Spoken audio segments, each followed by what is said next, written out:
నమస్తే టిఆర్నిజం. నేను మీ తాళ్ళపల్లి రమేష్. ఈరోజు మార్నింగ్ న్యూస్కు స్వాగతం. అన్ని పేపర్లోని ప్రధాన వార్తలు ఒకసారి చూసుకున్నాం. అందులో భాగంగా ఒక విషయాన్ని మనం ఆలోచించుకున్నాం. ఎందుకంటే అందరికీ తెలిసినటువంటి విషయం, నామినేటు నాంచుడు నేతల ఎదురు చూపులు, ఈ నామినేట్ పదవులు ఎప్పుడు వస్తాయని చెప్పేసి ఆడవాళ్ళు అక్కడ ఉన్నటువంటి నాయకులు చూస్తారని చెప్పేసి అనుకుంటా ఉన్నారు. అదొకసారి ఏంటంటే, కాంగ్రెస్ ప్రభుత్వం వచ్చేసి 2 సంవత్సరాల పైచిలుకు జరుగుతూ ఉన్నది. దగ్గర 3 సంవత్సరాలు కూడా దగ్గరకు వస్తూ ఉన్నది. ఇలాంటి సందర్భంలో ఆ పార్టీ కోసం పనిచేసే నాయకులు ఇప్పటి వరకు కొద్దిమంది నామినేట్ పదవులు ఎప్పుడు వస్తాయని చెప్పేసి ఆశతో ఎదురు చూస్తారని చెప్పేసి అనిపిస్తూ ఉన్నాయి. ఎందుకంటే పార్టీ కోసం పనిచేసిన వాళ్ళు ఎవరైనా కూడా వాళ్ళకు కూడా అనిపిస్తూ ఉంటుంది. ఎప్పుడైనా ఏదున్నా కూడా మేము పార్టీ కోసం పనిచేసినాం, ఇక మాకు ఆ పదవులు వస్తాయి అని చెప్పేసి వాళ్ళ ఆశతోటనే ఎదురు చూస్తూ ఉంటారు. కానీ ఇప్పటి వరకు కూడా వాళ్ళకు నామినేట్ పదవులు అందలేదు. ఇంకా నాన్చుడు ధోరణి చేస్తూ ఉన్నారు. వాళ్ళ ఎదురు చూపులే జరుగుతూ ఉన్నాయి అని చెప్పేసి చెప్తా ఉన్నారు. ఎవరైనా పార్టీ కోసం పనిచేసిన నాయకులు వాళ్ళ ఆలోచన అదే అనిపిస్తూ ఉంటుంది, మాకు నామినేట్ పదవి వస్తుంది కావచ్చు, మమ్మల్ని పార్టీ గౌరవిస్తారు కావచ్చు అని చెప్పేసి చూస్తాం. కొద్దిమంది చూసి లాస్ట్కి వచ్చారికే ఎగిరిపోయే సందర్భం కూడా మనం ఇక్కడి నుంచి వేరే పార్టీ పోయే సందర్భాలు కూడా అనిపిస్తూ ఉంటాయి. ఆ వార్త ఒకసారి మనం చూసుకుంటాం. ఏంటంటే అది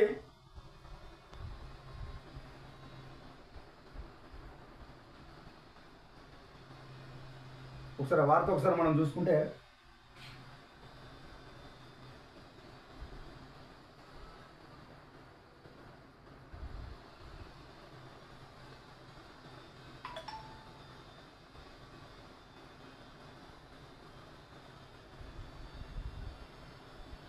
ఇది దిశ పేపర్లో వచ్చినటువంటి వార్త.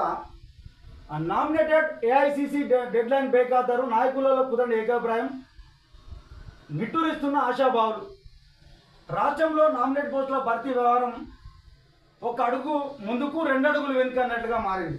ఇక వస్తుందా, ఇక రేపు వస్తుందా, మాపు వస్తుందా, ఇక ఒక అడుగు పడుతుంది అని చెప్పేసి అంటే అది 4 అడుగులు వెనుకపోతుందని చెప్పేసి అంటా ఉన్నారు. కాంగ్రెస్ పార్టీ అధికారంలో వచ్చి సుమారు 2.5 సంవత్సరాలు గడుస్తున్న పదవుల స్పష్టత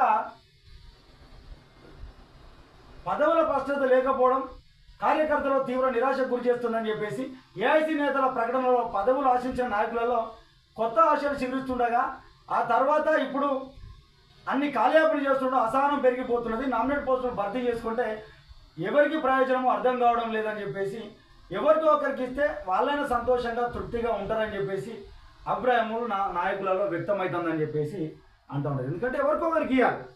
అక్కడ కష్టపడ్డ వాళ్ళకు ఎవరికో ఒకరికి ఆ పదవి ఇస్తే వాళ్ళు తృప్తి పడతారు కదా, పని చేసిరు తృప్తి పడతారు. మరి ఇవ్వకపోవడం వల్ల వీళ్ళ ఆనందం ఏందని చెప్పేసి అక్కడ కార్యకర్తలు నాయకులు అంటారని చెప్పేసి అదొక వార్త వచ్చింది. అసలు నాయకుల మధ్యలో అసలు ఏకాభిప్రాయం కుదురుతలేదని చెప్పేసి ఒకటి ఇచ్చింది.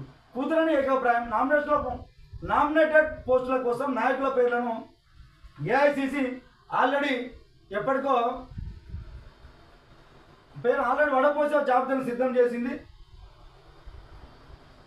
తాము సూచించిన వారికి, తమ నియోజకవర్గానికి, తమ సామాజిక వర్గానికి చెందిన వ్యక్తికి ఇవ్వాలని చెప్పేసి పట్టుబడుతున్నారు. ప్రతిపక్షంలో ఉన్నప్పుడు పార్టీ కోసం వారు ఎంతగానో వాళ్ళు పనిచేసిండ్రు అని చెప్తాను. దీనికి ఎవరికో ఒకరికి పదవి ఇవ్వాలనేది ఆ పార్టీ పెద్దలు అంటూ ఉంటారు. ఆల్రెడీ ఆ పార్టీలో పెద్దలంతా ఇబ్బంది పడి ఎవరికోనికి ఈరా బాబు ఇస్తే వాళ్ళు సంతోషంగా ఉంటారు. పార్టీ కష్టాలలో ఉన్నప్పుడు వాళ్ళు నిలబడ్డారు, వాళ్ళకి ఇవ్వాలని చెప్పేసి అంటారు. నాయకుల మధ్యలో ఏకోభిప్రాయం కుదురుతలేదు. ఎందుకంటే ఇక ఎవరి కుంపటి వాళ్ళకే ఉన్నది అన్న సందేహంగా ఆడ మారిందని చెప్పేసి ఆ నాయకులు అంటూ ఉన్నారు. కాబట్టి ఇక పెద్ద నాయకులు తలలు పట్టుకుంటారు. ఏం చేయాలని ఇప్పుడు వాళ్ళకి ఏం జరిగితే ఏమవుతుందో అని చెప్పేసి ఆతృతలో ఉన్నారని చెప్పేసి వాళ్ళు అనుకుంటా ఉన్నారు. ఇక ఎవరైతే ఆశాభావులు ఉన్నారో వాళ్ళలో నైరేశ్యం, వాళ్ళకి విరక్తి పుడతా ఉన్నది. నామినేట్ పదవుల భర్తీ చేయకపోవడంలో ఆశాభావులతో పాటు కార్యకర్తలు సైతం ఆగ్రహం పెరిగిపోతున్నది అని చెప్పేసి మాట్లాడుతాం. ఎందుకంటే ఆ కార్యకర్తలు ఎవరో నాయకులకు వాళ్ళను వెల్విషర్గా ఉంటారు. అక్కడ ఉన్నటువంటి పార్టీ కార్యకర్తలు ఆ మండలంలోనో జిల్లాలోనో సంథింగ్ ఉన్న వాళ్ళకి ఒక వెల్విషర్గా పనిచేస్తూ ఉంటారు. కానీ ఇక మరి వాళ్ళను పట్టించుకోకపోవడం వల్ల వాళ్ళు ఇబ్బందులకు గురవుతారు.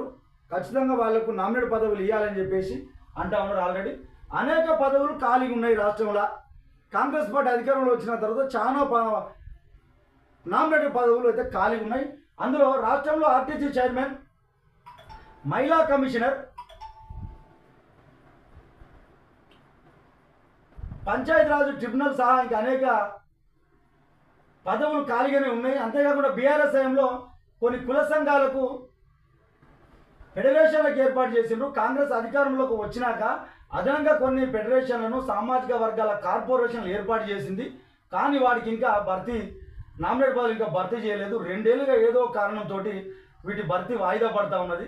నామినేట్ పోస్టులు వెంటనే భర్తీ చేయాలని చెప్పేసి, పార్టీ కోసం కష్టపడ్డ వారికి పదవులు ఇవ్వాలని చెప్పేసి ఏఐసిసి చీఫ్ మల్లికార్జున ఖర్గే, ప్రధాన కార్యదర్శి కేసీ వేణుగోపాల్ ఆదేశించిన, డెడ్లైన్ విధించిన ఇంకా పార్టీ పదవులను ఇంకా ఇస్తలేరు. వాళ్ళ కార్యకర్తలో నైరాశ్యం మొదలవుతా ఉన్నది అని చెప్పేసి వాళ్ళు ఎదురు చూస్తూ ఉన్నారు. ఇప్పటికైనా పార్టీ పెద్దలు కానీ, పార్టీ బతికించుకోవాలి కానీ, పాపం కష్టపడ్డ కార్యకర్తలు ఉన్నారు, వాళ్ళని ఆదుకోవాలి అని చెప్పేసి వాళ్ళు కోరుతా ఉన్నారు. ఇప్పటికైనా మరి పార్టీ పెద్దలు, ఎందుకంటే 2 సంవత్సరాల నరవతి జరిగిపోయింది, ఇంకో మించుమించు 2 సంవత్సరాలు వీళ్ళు అధికారం చెలాయించడానికి ఉంటుంది. తర్వాత ఒక 5-6 నెలలు మళ్ళీ ఇక వాళ్ళు ఎన్నికల హడావుడి, ఎన్నికల ప్రచారంలో ఉంటారు. మరి ఈరోజు ఆయన గౌరవించకపోతే పార్టీ కోసం ఏ విధంగా పనిచేస్తారో ఒకసారి ఆలోచన చేసుకోవాలని చెప్పేసి టీఆర్ నిజం నుంచి అడుగుతా ఉన్నాం. నామినేట్ పదవులు భర్తీ చేయాలని చెప్పేసి ఎదురు చూస్తారని చెప్పేసి పార్టీలో పేపర్లో ప్రధాన వార్తగా వచ్చింది. నా ఆశాభావాలు మాత్రం ఎప్పుడని మాత్రం ఎదురు చూస్తూ ఉన్నారు.